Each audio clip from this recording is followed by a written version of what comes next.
ॐ पार्थाय प्रतिबोधिताम् भगवता नारायणेन स्वयं व्यासेन ग्रथिताम् पुराणमुनिना मध्ये महाभारतम् अद्वैतामृतवर्षिणीं भगवतीम् अष्टादशाध्यायिनीम् अम्ब त्वामनुसन्दधामि भगवद्गीते भवद्वेषिणीम् वसुदेवसुतं देवं कंसचाणूरमर्दनम् देवकी परमानन्दम् कृष्णं वन्दे जगद्गुरुम् मूकं करोति वाचालं पङ्गुं लङ्घयते गिरिं यत्कृपातमहं वन्दे परमानन्दमाधवम्। আমরা ভগবদ গীতার দ্বিতীয় অধ্যায়ের ২৬ নম্বর শ্লোক অবধি দেখেছি।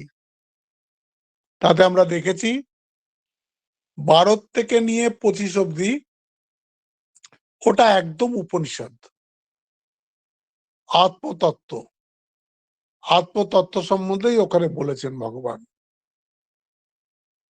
আত্মতত্ত্ব দিয়ে বোঝানোর চেষ্টা করেছেন যে তুমি যে আমি আমি করছো, এ আমি সম্বন্ধে তুমি জানো কি? তখন বলে ভগবান এই আত্মতত্ত্ব বললেন। হ্যাঁ, এই যে সেটা হয়ে গেল। এবার ওনাকে বোঝাচ্ছেন এথিক্যাল অ্যাঙ্গেল থেকে, ধর্মের অ্যাঙ্গেল থেকে। ধর্মের অ্যাঙ্গেল থেকে বোঝাতে গিয়েই প্রথমে বললেন যে দেখো, এইখানে যে তর্কটা ভগবান দিচ্ছেন সেটাকে বলে অভ্যুক্রমবাদ। হ্যাঁ, শঙ্করাচার্য এই স্টাইলটা খুব ফলো করতেন। তোমার তর্ক দিয়েই তোমাকে হারাবো। আমি বলছি আত্মার শাশ্বত, নিত্য, সত্য, নির্বিকার, অবিনাশী। তুমি বলো এরকম তো কোনো কিছু হয়ই না, কোন জগতে কোনো জিনিস এরকম হয়ই না। আচ্ছা ঠিক আছে, ধরে নিলাম আত্মা নিত্যও নয়, আত্মা সত্যও নয়, আত্মা বিকারী, আত্মা বিনাশী, মেনে নিলাম। তারাও দুঃখ করছো কেন? আত্মা যদি এরকম হয় তাহলে তো তোমার দুঃখ করার কোনো কারণ নেই। শরীর শরীর তো যাবেই। হ্যাঁ, এখানেই বলছেন আথাচা এনম নিত্য জাতম। তুমি যদি মনে করো আত্মাকে নিত্য জাত, এটা জন্ম হয়, নিত্যম বা মন্যস্য মৃতম, আবার মারাও যায়। আত্মা সম্বন্ধে বলছেন अथाचा एनम नित्य जातम नित्यम व मन्यस्य मृतम तथापि तुम महाबाहो नयनम शोचितुम अर्हसि।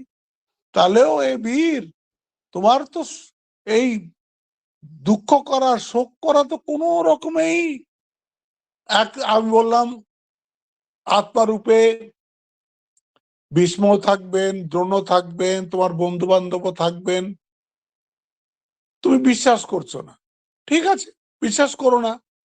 আর শরীর শরীর তো যাবেই, শরীর তো যাবেই। আত্মা যায় না তো বিশ্বাস না করলে কোনো অসুবিধা নেই। তুমি যদি বিশ্বাস এইটাও মানো যে শরীরের মধ্যে আত্মা আছে, সেটা জন্মায় এবং মরে, ঠিক আছে, তো দুঃখ করছো কেন? যেটারই জন্ম হয়েছে সেটা তো মরেই, যেটাই ক্রিয়েট হয়েছে সেটাই ডিসলভ হয়। তাহলে এখানে কোনো জিনিস তো স্থায়ী নয়, কিচ্ছু স্থায়ী নয়, তো দুঃখ করার কি দরকার? মানে ভগবান কৃষ্ণের মেইন থার্স্ট হচ্ছে আমরা মৃত্যুকে ভীষণ ভয় পাই। শুধু মৃত্যুকেই ভয় পাই না, আমরা অসুস্থতাকেও ভয় পাই, আমরা বার্ধক্যকেও ভয় পাই। হ্যাঁ, আর এই জন্য বেশিরভাগ সময় আমরা কি মনে করি, না না আমি বুড়ো হব না, আমি জোয়ান থাকতে থাকতেই মরে যাব, না না আমি অসুস্থ হব না, আমি এরকম চলতে ফিরতে দেখবেন ঠিক চলে যাব। 90% লোকের এইরকম ভুল ধারণা নিয়ে এসে বেঁচে আছে যে আমার সাথে ওইসব হবে না যে আর 10টা লোকের সাথে হচ্ছে। কেন, তুমি কি কোনো স্পেশাল? কেন হবে না তোমার সাথে এগুলো? সেসব হবে না, আমি দেখবেন ঠিক একদম চলে যাব। কই হয় না তো। এই জন্য বলছেন যে ভাই তাতে দুঃখ করার কি আছে? কৃষ্ণের এ হচ্ছে যে দেখো এই জন্ম আর মৃত্যু একটাই কয়েনের এপিঠ আর ওপিঠ, একটাই পয়সার এদিক আর ওদিক। জন্ম যখন আছে তখন মৃত্যুও আছে। এই জন্য এটাকে খুব সিরিয়াসলি নিও না, এটা একটা সিরিয়াসলি নেওয়ার দরকার মানে কোনো একটা বিষয় নয়। হ্যাঁ, সিরিয়াসলি কখন নিতে হবে, যখন ধরো সে সেই বাড়ির ব্রেড উইনার, সে মারা গেলে সেই বাড়িটা চলবে কি করে, এইটা যদি তোমার মাথায় আসে যে হ্যাঁ এইটা একটা খুব প্রবলেম হবে, এই সংসারটা চলবে কি করে, তাহলে তুমি কিছু করো, এমন একটা কিছু করো তার জন্য যাতে তার সংসারটা চলে। তুমি যদি লিপ সিম্প্যাথি দিয়ে তুমি চুপচাপ করে থেকে গেলে, আরে তাদের বড় কষ্ট, তাতে কি লাভ হলো? তোমার লিপ সিম্প্যাথির কারোর দরকার নেই। যদি তুমি কিছু করতে পারো তুমি করো, কিন্তু এই যে বোকার মতন হাউ হাউ করে কেঁদে নিজের দুঃখ দেখিয়ে তুমি ওর পারপাসও সলভ করছো না, তোমার নিজের পারপাসও সলভ করছো না, কিছুই করছো না। ভগবান বলছেন মৃত্যুটাকেও অতটাই সহজে নেওয়া উচিত যেরকম ভাবে আমরা জন্মকে নিই। কেন? জন্ম আর মৃত্যু নিয়েই তো সংসার। সংসার কাকে বলে? এই জন্ম হলো, ইতিহাস মানে কি, আমরা যেসব ইতিহাস পড়ি মানে কি, কিছু মানুষের ইতিহাস তো। তখন আমরা কি পড়ি, এই জায়গায় তার জন্ম হয়েছিল, এই তার বাবা ছিল, এই তার মা ছিল, এই সেসব কর্ম করেছেন, এই সময় সে মারা গেছেন, তার চিন্তাধারা আজও পৃথিবীতে একটা তার ছাপ ফেলে গেছে, এইসব তো বলি। জন্ম থেকে মৃত্যু এটাই হচ্ছে ইতিহাস। আমাদের নিজেদের ছোট ছোট মানুষ আমরা, আমাদেরও একটা জীবনের ইতিহাস আছে। বড় বড় মানুষ তাদের বড় বড় ইতিহাস আছে, একটা সমাজ, সমাজেরও একটা ইতিহাস আছে। কিন্তু এভরিথিং চেঞ্জিং, এভরিথিং পেরিশিং, দুঃখ করার কি হল? কথাটা এইখানে এই যে দুঃখ করাটা মূর্খতা ছাড়া আর কিছু নয়। এখন একটা খুব নতুন একটা ফ্যাশন বেরিয়েছে, আপনারা শুনেছেন কিনা জানি না। এই আমি এটা ওটা দেখলাম, এই যে মৃণালিনী সারাভাই, খুব নাম করা ডান্সার ছিলেন উনি। উনি বোধহয় 93 না 94 বছর বয়সে সেই ভদ্রমহিলা মারা গেলেন। মারা যাওয়ার আগে অব্দি উনি ডান্স করেছেন ওই বয়সেও। হ্যাঁ, সেই যখন ওর ডেড বডিটা রাখা রয়েছে তার সামনে ওর মেয়েগুলো ডান্স করলো, বলে তো মা তো পুরো নিজের এই এত বড় মানুষ হয়ে, ওদের সারাভাই কেমিক্যালস, ওদের ওরা কোটিপতি লোক।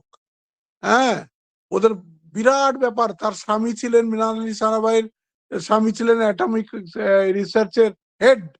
হ্যাঁ, কিন্তু কোনো দুঃখ নেই, একদম আনন্দের সঙ্গে তার সামনে তারা নাচ করলো, তারপরে নিয়ে গিয়ে একদম এ করে দিয়ে দাও করে দিয়ে ব্যাস হয়ে গেল। মৃত্যুতে এই যে কান্নাকাটি করা, এটা একটা কি আর বলবো, এটা লোক দেখানো ছাড়া আর কিচ্ছু নয়। হ্যাঁ, তোমার দুঃখ লেগেছে চুপ করে দাঁড়িয়ে থাকো। আমরা তো অনেকের এতেই স্মরণ সভা, শোক সভাতে এরকম চুপ করে দাঁড়িয়ে থাকি, চুপ করে দাঁড়িয়ে থাকো।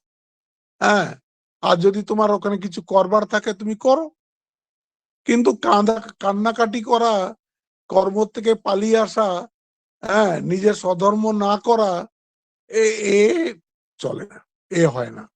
সেইটাই ভগবান এই শ্লোকটাই বললেন, अथ चैनम नित्य जातम नित्यम व मन्यसे मृतम तथापि तो মা বাহ নয়নম প্রশোচি তোমার হাসি। এইবার বলছেন দেখুন, জাতস্য হি ধ্রুবর মৃত্যু ধ্রুবম জন্ম মৃতস্য চ তস্মাদ অপরিহার্যার্থে নাত্বম শোচি মুরারহাসি। আহা, কি শ্লোক! শ্লোকের দুটো পোর্শন আছে দেখুন। একটা হচ্ছে জাতস্য ধ্রুব মৃত্যু, যার জন্ম হয়েছে, ধ্রুব মানে নিশ্চয়ই, নিশ্চয়ই তার মৃত্যু হবে। যার জন্ম হয়েছে তার মৃত্যু হবেই হবে, সে অবতার হোক না কেন। সব অবতাররা আছে নাকি? সব তো চলে গেছে। শরীর যখন জন্মেছে, যেটারই জন্ম হয়েছে, জাতস্য হি ধ্রুবর মৃত্যু। হ্যাঁ, এইটা একটা খুব সুন্দর লাইন। তারপরে বলছেন ধ্রুবম জন্ম মৃতস্য চ, বলছেন নিশ্চয়ই যে মরেছে তার জন্মও হবে। এইটা একটা দারুণ লাইন। এই এই এই পোর্শনটা আপনাদের মনে রাখতে হবে। এটা আমাদের সনাতন ধর্মেই আছে। হ্যাঁ, ধ্রুবম জন্ম মৃতস্য চ, যে মরেছে তার জন্ম হবেই। তারপরে বলছে তস্মাৎ অপরিহার্যার্থে, এটা অপরিহার্য। It's a choiceless situation. অপরিহার্য মানে you can't do without it. হ্যাঁ, চয়েসলেস। তস্মাদ অপরিহার্যার্থে নাত্বম সোচ তোমার হাসি। যেখানে তোমার চয়েসলেস সিচুয়েশন, সেখানে কি করবে তুমি? তুমি নিজের চারটে বন্ধুর সাথে বসে তর্ক করতে পারো, সেই নিয়ে সারা রাত গজগজ করতে পারো, কিন্তু প্রবলেম তুমি কিচ্ছু সলভ করতে পারবে না, কিচ্ছু করতে পারবে না, কিচ্ছু করতে পারবে না। চয়েসলেস সিচুয়েশন। এখানে তাই বলছেন যে হ্যাঁ, তুমি এটা বুঝে নাও যে যার জন্ম হয়েছে তার মৃত্যু হবেই। কি করে বুঝি আমরা? প্রমাণ দেখুন। আমরা রোজ শুনছি অমুকে মারা গেছেন, অমুকে মারা গেছেন, অমুকে মারা গেছেন।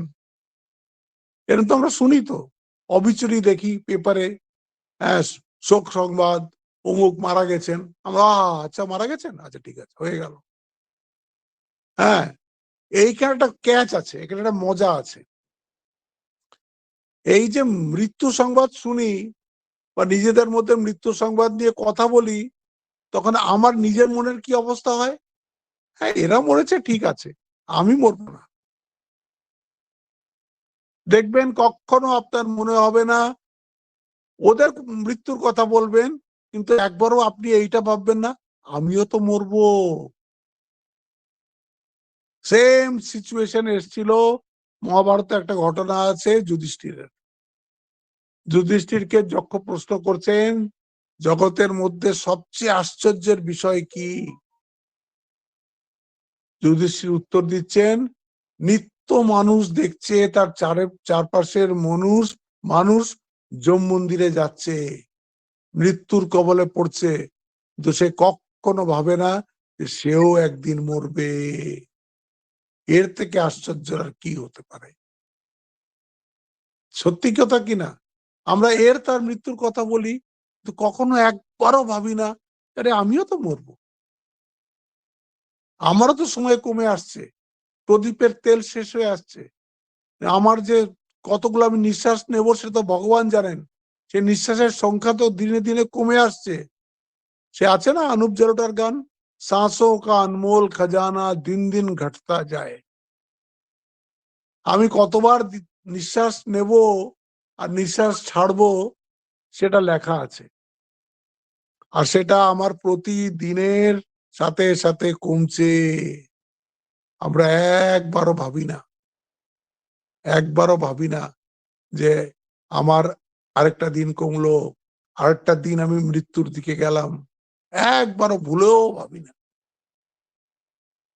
আমরা উল্টোটা ভাবি, আর এতদিন পরে আমার হ্যাপি বার্থডে, এই হ্যাপি বার্থডেতে আমি ওই পার্টিতে যাব, ওই জিনিসটা কিনবো। এই উল্টো। বিবেকী মানুষ সব সময় এই দিকটা ভাববে, ট্রুথটা দেখতে চাইবে, সত্যটা দেখতে চাইবে। আর যে অবিবেকী, সে মিথ্যের মধ্যে ঘুরে বেড়াবে। হ্যাঁ, শিকারী বন্দুক তাক করে আছে, হ্যাঁ, শিকার চোখ বন্ধ করে ফেললো। সে চোখ বন্ধ করে ভাবছে যে শিকারী বোধহয় তাকে আর দেখতে পাবে না। আমরা যদি মৃত্যুর থেকে চোখ বন্ধ করেও থাকি, মৃত্যুর কিন্তু চোখ বন্ধ নয়। মৃত্যু ঠিক আমাকে খুঁজে নেবে। যেখানে আমার মৃত্যু লেখা আছে সেইখানে আমাকে খুঁজে নেবে। মৃত্যু আমাকে ঠিক সময় মতন এসে ধরবে। হ্যাঁ, এই জন্য বলছে যে তুমি জন্ম যারা হয়েছে, মৃত্যু যাদের হয়, সেটা প্রত্যক্ষ প্রমাণ দ্বারাও প্রমাণিত হয়, অনুমান দ্বারাও প্রমাণিত হয়। অনুমান করলেও বোঝা যায় যে যারা জন্ম নিয়েছে তারা তো একদিন মরবেই, এটা তো বোঝা যায়। মানুষ বলে কি, হ্যাঁ জানি তো মরবে, কিন্তু মন মানতে চায় না, মন সেটা স্বীকার করতে চায় না। বলে যে মন সেটা স্বীকার করতে চায় না, এটা হচ্ছে তোমার ইম্যাচুরিটি। এটাই হচ্ছে তোমার ইম্যাচুরিটি। যেটা সত্য সেটা স্বীকার করো। হ্যাঁ, আমি এখন এরকম আছি, একদিন আমারও মৃত্যু আসবে, একদিন আমিও বুড়ো হব, একদিন আমিও একদম সবার থেকে পরিত্যক্ত হয়ে কোথাও একটা জায়গায় পড়ে থাকবো। এই দেখছেন তো, প্রত্যেক বাড়িতে তো আছে। বৃদ্ধ মানুষের কি অবস্থা, সব সব বৃদ্ধদেরই হবে। আপনি যদি ভাবেন যে না আমার তো ছেলে মেয়েরা খুব ভালো, আমাকে সব সময় নিয়ে থাকবে, ওসব হবে না। কারোরই হয়নি, কারোরই হবে না। সংসার নিজের নিয়মেই চলবে। আপনাকে স্ট্রং হতে হবে, আপনাকে এমন খুঁটি ধরতে হবে যেটা জন্মেও আছে, যেটা মৃত্যুতেও আছে। তাই এখানে বলছেন জাতস্য হি ধ্রুবর মৃত্যু, যার জন্ম হয়েছে তার মৃত্যু হবেই হবে। ধ্রুবম মানে no for sure that one who is born has to die. কিন্তু সেকেন্ড লাইনটা খুব ইম্পর্টেন্ট, ধ্রুবম জন্ম মৃতস্য চ, ধ্রুবম জন্ম মৃত, যে মরছে তার আবার জন্ম হবে। এইটা আমাদের সনাতন ধর্মের একটা ইউনিকনেস। এইটা শুধু আমাদের এই সনাতন শাস্ত্র বা হিন্দু শাস্ত্র, হিন্দু ধর্ম এই শেখায়। অন্য ধর্ম কি বলে, তুমি মরে গেলে এখন তুমি হয় পাবে এটার্নাল হেল, না পাবে তুমি এটার্নাল হেভেন। এই বোকাগুলো বিশ্বাসও করে, সে জানি না কি করে। আচ্ছা, একটা মানুষ কি সবই খারাপ কাজ করে? সে তো ভালো কাজও করে। তো যে ভালো কাজ করে সে সে কোথায় যাবে? খারাপ কাজও হয়তো সে করেছে, ধরো 50-50, 50% যদি তার খারাপ হয়, সব মানুষ একদম খারাপ নয়, সব মানুষ একদম ভালো নয়। তো তাহলে তাদের কি হবে? তারা আবার তখন বলে যে না, তখন দেখা হবে যে কোনটার ভাগ বেশি। আচ্ছা, ভাগ যদি ধরো ভালোটারই বেশি হলো, কিন্তু খারাপটা যে করেছে তার সেটার ফল কে ভোগ করবে? তখন বলবে দেখো আজে বাজে কথা বলছে, এ আমাদের ধর্মের বিরুদ্ধে কথা বলছে। তা নয়, সোজাসুজি ভাবো না, সোজাসুজি ভাবো না। একটা মানুষ কি একদমই খারাপ সব সময়? বা একটা মানুষ যে ভালো, সে কোনো ভুল কাজ করেনি? বা যে ভুল কাজ করেছে সে যে ভালো কাজ করেনি? তুমি বলে দিলে যে ব্যাস মরে গেলে মানে এবার তুমি কবরের মধ্যে শুয়ে থাকো, তারপরে যখন কিয়ামত আসবে, হ্যাঁ, যখন সৃষ্টিটা ধ্বংস হয়ে যাবে, তখন তোমার যদি তোমার কর্ম ভালো হয় তো তখন তুমি একদম স্বর্গে যাবে, আর কর্ম যদি খারাপ হয় তুমি নরকে যাবে। তা আরেকটা প্রশ্ন করা যায় যে যাবেটা কে? যাকে তুমি মাটির মধ্যে পুঁতেছিলে সেখানে তো খুঁজলে আর কিছু পাওয়া যাচ্ছে না, সেখানে পোকাও নেই, পোকাও সব শেষ হয়ে গেছে। যাবেটা কে? শরীর তুমি পুঁতে দিয়েছো, হ্যাঁ, সেই শরীরের কিছুই আর অবশিষ্ট নেই, হাড় গোড় সব মাটি হয়ে গেছে, খুদলে পরে এখন শুধু মাটি পাওয়া যায়। হ্যাঁ, যাবেটা কে? তাও তার উত্তর দিতে পারে না। কে স্বর্গে যাবে, কে স্বর্গ ভোগ করবে? তার তো শরীরই নেই, তো ভোগ করবেটা কি দিয়ে? এইসবের উত্তর দিতে পারে না বলে তখন তারা বলে যে না, এ আমাদের ধর্মের বিরুদ্ধে কথা বলছে, এর বেঁচে থাকার কোন অধিকার নেই। এইসব প্রশ্ন করতেই পারবে না, খ্রিস্টানিটিতেও পারবে না, ইসলামেও পারবে না, পারবেই না। আচ্ছা, এদের দেখুন সেই জায়গায় আমাদের সনাতন ধর্ম কি বলছে, হ্যাঁ, বলছে ধ্রুবম জন্ম মৃতস্য চ, যে মরেছে তার আবার জন্ম হবে। তার মানেটা কি হলো? একটা সন্তান শিশু যখন সংসারে এলো তখন সে একটা নতুন শরীর ধারণ করেছে। নতুন শরীর কেন ধারণ করেছে? তার কর্ম ক্ষয় করার জন্যে। ভালো কর্ম যদি থাকে, ভালো জন্ম হয়েছে নিশ্চয়ই তার। শুচিনাম শ্রীমতাম গেহে যোগ ভ্রষ্ট বিজায়তে, ষষ্ঠ অধ্যায়ে আসবে।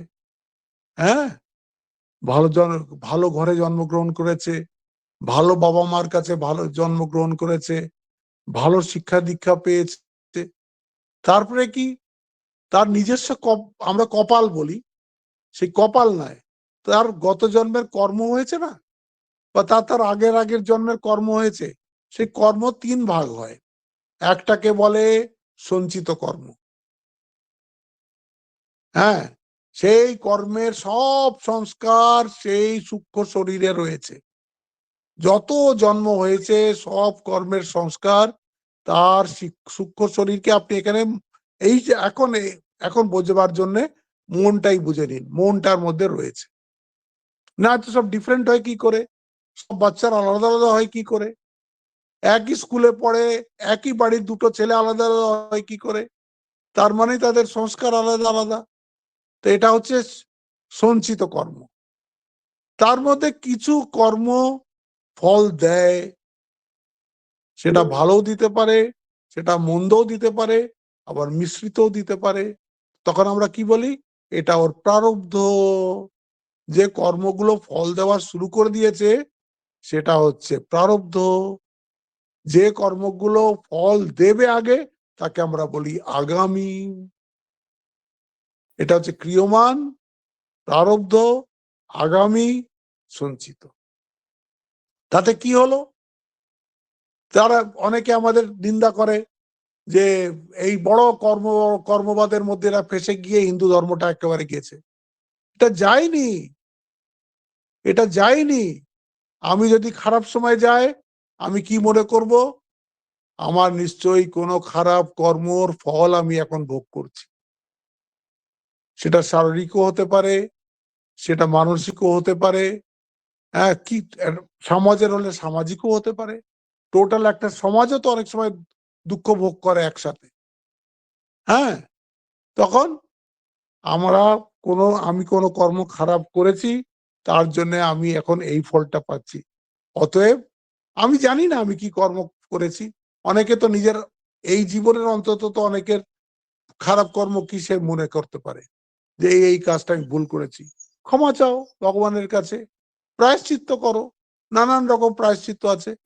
দেখো ঠাকুর, আমি এই এই লোকটাকে আমি ভুল কথা বলে দিয়েছি, যে এটা আমার বলা উচিত হয়নি। শাস্তি স্বরূপ আমি আজকে দিনটা পুরো মৌন থাকবো, বাচিক। আজকে আমি কোনো কোনো কথা বলবো না। এইভাবে আমি প্রায়শ্চিত্ত করব। এইটা আমি ভুল করেছি, তার জন্য আমি এই কায়িক, বাচিক, মানসিক আপনি প্রায়শ্চিত্ত করতে পারেন। তারপরেও যদি দুঃখ কষ্ট আসে, ঠিক আছে ভগবান, আমাদের হচ্ছে কি লাইফ এটার্নাল। লাইফ শেষ হয় না, একটা লাইফ ড্রপ সিন পড়ে, ওখান থেকে আবার নতুন ড্রেস পরে সে আবার আরেকটা শরীর নিয়ে শুরু করে, আবার ওখানে ড্রেস পরে।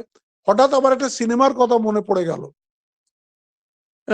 সিনেমাটার নাম আমার এখন মনে নেই, মনে পড়লে বলবো, আপনারা কেউ দেখেছেন কিনা জানি না। যা হোক, সিনেমার গল্পটা প্রথমটা একটু বলি। একটি মেয়ে ইংল্যান্ডে নিজের দাদুর ডায়েরি পড়ছে। দাদু যখন এখানে ইংরেজদের শাসন ছিল, তখন তিনি এখানে একটা বড় পুলিশের অফিসার ছিলেন। সেই দাদুর ডায়েরি ছোট্ট মেয়েটা পড়ছে, 19-20 বছরের মেয়ে, সে ইউনিভার্সিটিতে পড়ে। সেই ডায়েরিটা সে ডায়েরিতে দাদু লিখছেন যে মৃত্যু সবারই আসে। এতদিন আমি দুরকম মৃত্যু দেখেছিলাম। অনেকে মৃত্যুকে একদম শান্তির সঙ্গে গ্রহণ করে, সে জানে মৃত্যু আসবে, সে একদম শান্তির সঙ্গে গ্রহণ করে। আর অনেকে আছে মৃত্যুকে দেখে খুব ভয় পায় এবং ছটফট করে। দু রকমের ভাবে লোকদের মরতে আমি দেখেছি। ভারতে এসে আমি একটা তৃতীয় রকমের জাতি দেখলাম, যারা বলে আমাদের মৃত্যুই হয় না। ওরা মৃত্যুকে ভয়ই পায় না, ফাঁসির কাটে যাচ্ছে বন্দে মাতরম বলতে বলতে, ভারত মায়ের গান করতে করতে তারা ফাঁসিতে চড়ে যাচ্ছে। বলছে এটা কি, মৃত্যুটা কি, এ তো কাপড় বদলানোর মতন, আমি আবার আসবো। অবাক হয়ে গেছে এই মেয়েটা দাদুর সেই ডায়েরি পড়ে। তারও একটা ভারতের প্রতি একটা ভালোবাসা জন্মে গেছে, যে এই দেশে আমাকে যেতে হবে। যেখানকার মানুষ মৃত্যুকে মৃত্যু বলেই মনে করে না। হ্যাঁ, কি বইটার নাম আমার মনে পড়ছে না, কারোর মনে পড়লে আমাকে জানাবেন। আমি এখন কিচ্ছু অনেক আগে দেখেছি, অনেক আগে মানে হয়তো 15-20 বছর আগে হবে দেখেছি আমি। যা হোক, তারপরে বলে আমি ইউনিভার্সিটি থেকে একটা স্কলারশিপ নিয়ে একটা ফিল্ম বানাবে। তো বলছে আমি ভারতে গিয়ে রিসার্চ করব, আর গল্পটা তারপরে আপনাদের পাঠাবো, আপনারা বললে আমি ওটার উপর একটা ছবি করব। এই মাইন্ডসেট নিয়ে সে ভারতে এসছে, যে প্রত্যেকটা ভারতীয়ই বোধহয় ওই রকম, যারা মৃত্যুকে একদম ভয় পায় না, মৃত্যুকে মৃত্যু বলেই মনে করে না, মৃত্যুকে কাপড় বদলানোর মতন মনে করে। ও মা, এসে দেখছি এ ভারত তো সে ভারত নয়, এ তো একটা অন্য কোনো জায়গায়। তাহলে কি আমার দাদু ভুল লিখে গেছেন? আমি তো একজনকেও এরকম দেখছি না। এরকম করে গল্পটা এগোয়। তারপরে এর ওই ইউনিভার্সিটির 5টা ছেলে মেয়ের সাথে ওর বন্ধুত্ব হয়। 5টা ছেলে মেয়ের সাথে ওর বন্ধুত্ব, 5টা ছেলে, জেনারেলি 5টা ছেলের সাথেই বন্ধুত্ব হয়। দেখে এগুলো মহা লোফার, কথার কোনো মানে নেই, কথার কোনো দাম নেই, ক্যারিয়ার সম্বন্ধে সচেতন নয়, ইউনিভার্সিটিতে নাম লিখে রেখেছে শুধু টাইম পাস করার জন্য, সারাদিনই মোটরসাইকেল উড়িয়ে ঘুরে বেড়াচ্ছে। তারপরে ওদের বলে আমি ভারতকে নিয়ে একটা ছবি করব। হ্যাঁ, তো কি নিয়ে তুমি ছবি করবে? বলছে ওই যে কাকরিতে যে ইংরেজদের খাজানা যে ভারতীয় স্বতন্ত্র সেনানীরা লুট করেছিল, সেই নিয়ে একটা ছবি করব। তো তারপরে বলছে এর জন্য আমাদের অডিও টেস্ট নিতে হবে। সে অডিও টেস্ট ফেস্ট নিচ্ছে, কেউ সিলেক্ট হচ্ছে না, মেয়েটা খুব ভেঙে পড়েছে। তারপরে দেখছে এই 5 মূর্তিমানকেই তো সেই ক্যারেক্টার গুলো দিতে পারে, কিন্তু এরা একদম সিরিয়াস নয়, একদম সিরিয়াস নয় এরা ওই সম্বন্ধে। তো খুব মন ভেঙে ও ঠিক করেছে যে ও চলে যাবে, এসব এখানে সেই ভারত আর সেই ভারত নেই। এই তারপর দেখাচ্ছে এই ছেলেগুলোই হঠাৎ কিরকম ট্রান্সফরমেশন হয়ে গেল। বইটার নাম মনে পড়লে আপনাদের বলতাম, যাতে আপনারাও দেখতে পারেন। এখন আমার নামটা কিছুতেই মনে পড়ছে না। তারপরে তারা, বসন্তী কি? হ্যাঁ, करेक्ट, थैंक यू, रंग दे बसंती। হ্যাঁ, রং দে বসন্তী। ওরা 5টা ছেলেই প্রাণ দিয়ে দিল, তারা দেশের জন্য ওই 5টা ছেলে, লোফার ছেলেই প্রাণ দিয়ে দিল।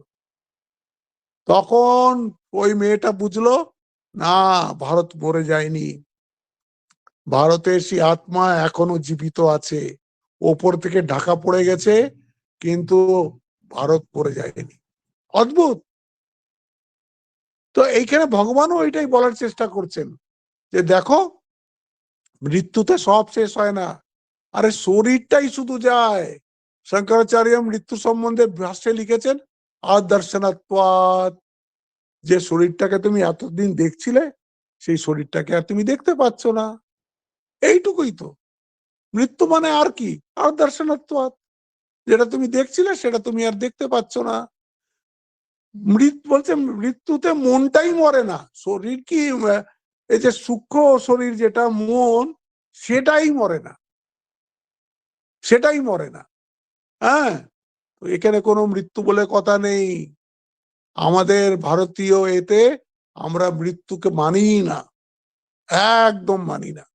এইভাবেই বাঁচতে হবে, তাহলেই দেখবেন খুব শক্তি পাচ্ছেন। আরে আমার তো মৃত্যু নেই। কেন মৃত্যু নেই? আমি তো আত্মা। ভগবান কৃষ্ণ বলেছেন, আমাদের উপনিষদ বলেছে, স্বামীজি বলেছেন, ঠাকুর বলেছেন। হ্যাঁ, আর আমি আমাকে মরণশীল ধর্ম, মরণ ধর্ম বলে, শরীর বলে মনে করে বসে আছি। বোকা কোথাকারে। সব সময় বলবেন, স্বামীজি এই জন্য বলেছেন যে হাজার হাজার জন্ম ধরে তুমি হিপনোটাইজ হয়ে আছো যে তুমি শরীর। Now start dehypnotising yourself.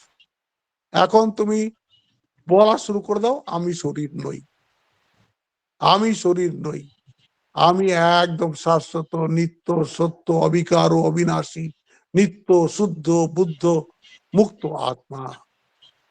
কত শক্তি পাবেন দেখবেন। হ্যাঁ, এই যে আমাকে অনেকে প্রশ্ন করে মরার শরীর কেমন আছে, ওই প্রশ্ন ছাড়া অন্য প্রশ্ন করো। শরীর আছে তো যাবেই, ওটার জন্য কেমন আছে কি হয়, ভালো থাকবে না খারাপ থাকবে, এছাড়া আর কি থাকবে? দুটোর একটা থাকবে। তো ওইসব নিয়ে কথা বলো না, ভালো কথা বলো, ভালো কথা বলো। আমরা শরীরের বাইরে কথা কেন বলতে পারি না? ওটাই তো দেখতে পাচ্ছি। তাই শঙ্করাচার্য বলে দিয়েছেন আদর্শনাত্মাৎ, মৃত্যু মানে হচ্ছে তার আর তুমি দেখা পাবে না।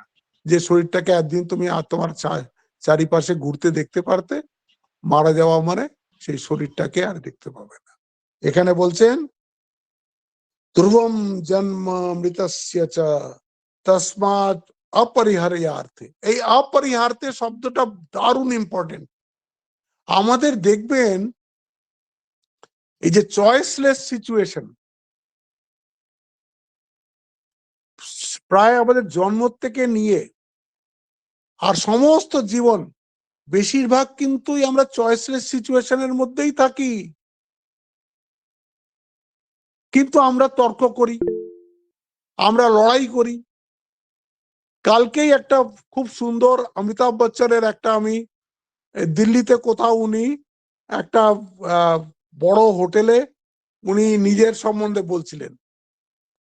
উনি তো দিল্লির ছেলে ছিলেন, বলে দিল্লিতে এই যে এইখানে আমাদের বাড়ি ছিল 3 মূর্তি ভবনের কাছে। তারপরে বলছে আমি এইখানে সেন্ট জেভিয়ার্স থেকে আমি বিএ পাস করলাম দিল্লিতে। এখন যখন বিএ পাস হয়ে গেল তখন আমি চাকরি খুঁজে বেড়াচ্ছি। দেখুন, বলছে চাকরি তো পাচ্ছি না, চাকরি পাচ্ছি না। তো খুব, আমরা একটা বন্ধুদের গ্রুপ ছিলাম, এই 10-20টা। তো বললো এই যে এইখানে একটা, আগে এইখানটা একটা কি ছিল সেইটা এখন নেই, তার জায়গায় এখন এইটা হয়েছে। এইখানে আমরা বন্ধুরা সব বসে আড্ডা মারতাম। সব আমরা চাকরি খুঁজছি, সবাই গ্রাজুয়েশন হয়ে গেছে, চাকরি পাচ্ছি না। আমার এক বন্ধু এসে আমাকে, ওই ওই আড্ডার মধ্যে এক বন্ধু বলল, আরে আমাদের যে দুরবস্থা তার জন্য আমরা দায়ী নয়। কে দায়ী? এই আমাদের মা বাবা দায়ী। মা বাবা কেন দায়ী? ওরা আমাকে জন্ম দিয়েছে, তো ওরা আমাকে জন্ম দিয়েছে, তো দায়টা তো তাদের। বলে এই উত্তরটা অমিতাভ বচ্চন বলছে আমার খুব মনে লেগে গেল, আমার খুব মনে ধরে গেল। ঠিক, আমার কোনো দায় নাই, আমার বাবাই হচ্ছে কালপ্রিট। তো আমি রাত্রে গিয়েই বাবা কিছু পড়ছিলেন, সামনে বসেছি, বলছে আমার এই দুরবস্থার জন্য আপনি দায়ী। উনি বলে আমার দিকে হাঁ হাঁ করে তাকিয়ে আছেন, বলছেন কেন, আমি কি করে দায়ী? বলে আপনি আমাকে জন্ম দিয়েছেন, তাই জন্য তো আমাকে এত এইসব সিচুয়েশন ফেস করতে হচ্ছে। আর চাকরি পাচ্ছি না, এই পাচ্ছি না, ওই পাচ্ছি না, জীবনে কি করতে হবে কিছু বুঝতে পারছি না। বাবা কোনো বলে কথা বললেন না। উনি আমাকে বলছেন ভোর 4টের সময় পড়ার জন্য তুলে দিতেন, আর দিয়ে নিজে মর্নিং ওয়াক করতে বেরিয়ে যেতেন।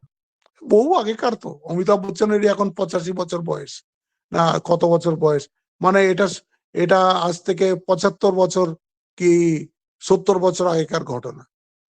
হ্যাঁ, তো তখন বলছে যে আমাকে বাবা এরকম করে নাড়িয়ে দিয়ে, আর বাবা কোনো মুখে কোনো কথা বলতেন না, আর হাঁটতে চলে যেতেন। বলে সেদিন আমি উঠে তো গেছি, উঠে দেখছি আমার বালিশের কাছে একটা কাগজ পড়ে আছে। ওই যে আমি বাবাকে বলেছি যে আপনি আমার এই জন্মের জন্য দায়ী, আপনি যদি জন্ম না দিতেন তাহলে আমার এইসব সমস্যার সমাধান হতো না। তার উত্তর বাবা একটা কবিতায় লিখে আমাকে দিয়ে গেছে। খুব ফানি, আপনারা দেখবেন, কালকেই এসছে সোশ্যাল মিডিয়াতে। তারপরে বলছে যে আমি দেখলাম তাতে লেখা আছে, আমার বাবা যখন আমাকে জন্ম দিয়েছিল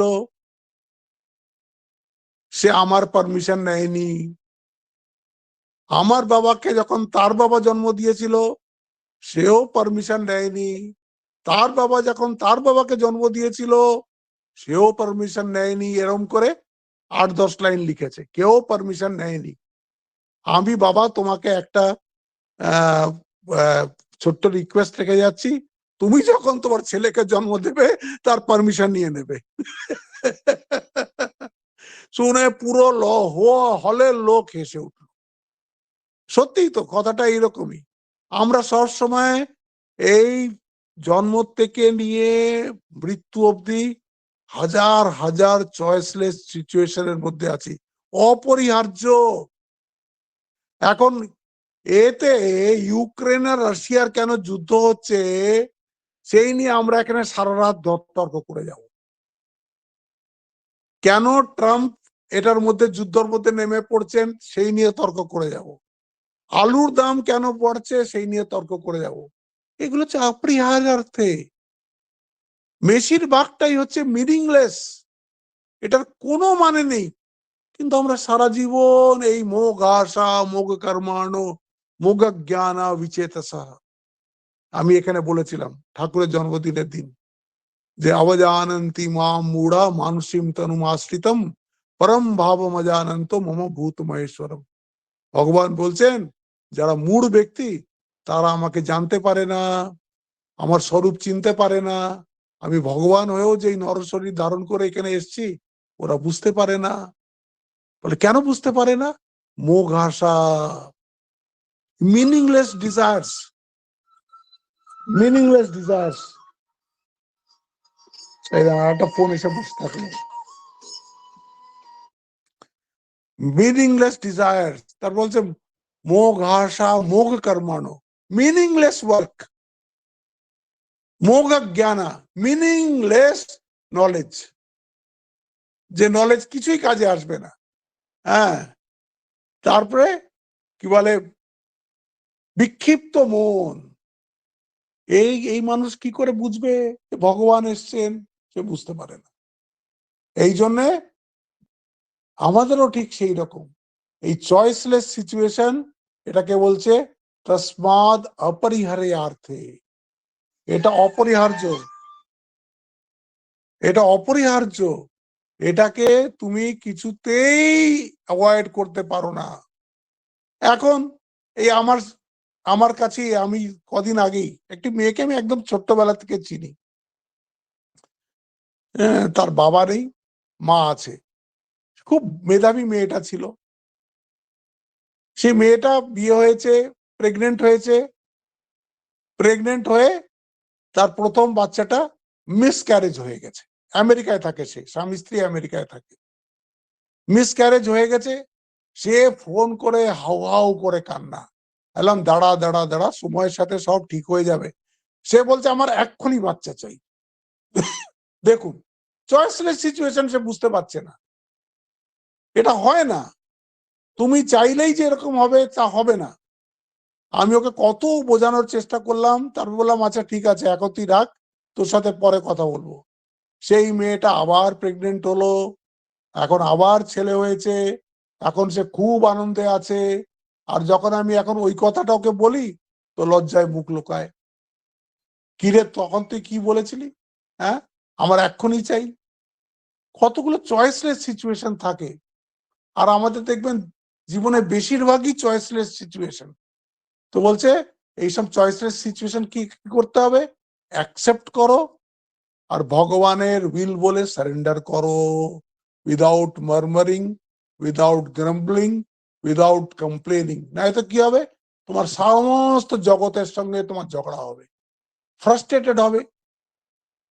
পুলিশের কাজ দেখবে ফ্রাস্ট্রেশন আসবে, গভর্নমেন্টের কাজ দেখবে ফ্রাস্ট্রেশন আসবে, সোসাইটির মধ্যে দেখবে ফ্রাস্ট্রেশন আসবে। কার কার সাথে তুমি ঝগড়া করবে?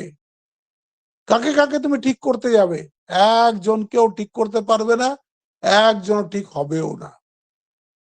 এটাকে বলে চয়েসলেস সিচুয়েশন। যারা বিবেকী মানুষ তারা দেখে নেয় যে কোনটা আমার জীবনে নেসেসারি, কোনটা আমার জীবনে আননেসেসারি। ও আননেসেসারি গুলো দিকে যায়ই না, সে নেসেসারির দিকেই যায়। এই নিয়ে আরো অনেক কথা হবে, আজকে এইখানে আমরা শেষ করছি।